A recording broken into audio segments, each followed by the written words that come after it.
What do you say to young men who come to you for advice, who feel lost, who don't really know where they fit into society? I say that life as a man is exceptionally difficult.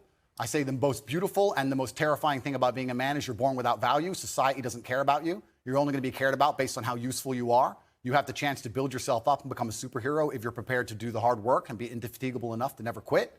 But if you're going to stand around and wait for a handout, nobody's going to ever respect you. And I think that a lot of people have forgotten about how difficult and how competitive it is as a man. We're always in constant competition with each other. And it's your duty as a man to stand up and say, I want to be as important and strong and good-hearted and God-fearing as possible. And I need to work hard to achieve those things.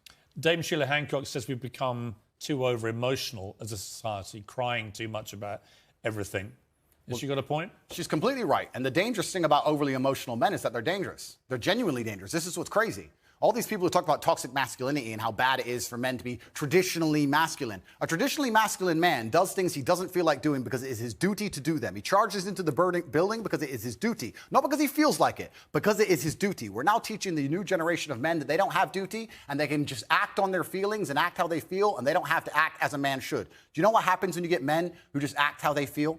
You get school shooters, you get violence, you get rapists. Men who do not control their emotions are dangerous. If you find a man who is stoic, he's not going to hurt people. He's going to sit and think about his actions very carefully, and he's going to be a good man who protects and provides for his family. You find a man who just acts out on impulse and does whatever he feels like, you're going to find a dangerous man. Sitting here telling men to cry more and act with their feelings and it's okay to feel this way, that way, etc., and have no self-control. That is why we have the problems we have in the world. Absolutely and utterly wrong. So when they talk about toxic masculinity, they have it completely inversed on its head, completely and utterly wrong. We need to be teaching stoicism. We need to be teaching young men to understand that the world is very, very difficult. It's hard to be a man. You're going to feel bad sometimes. You just suck it up and perform anyway. Not to sit there and cry your eyes out or blame other people. Tough being a woman, too, in modern society. It's certainly tough being a woman, but I'm not a woman, so why would I speak on issues I do not understand? I'm a man. You can feel an empathy for women. I feel empathy, certainly, but I do not understand their issues.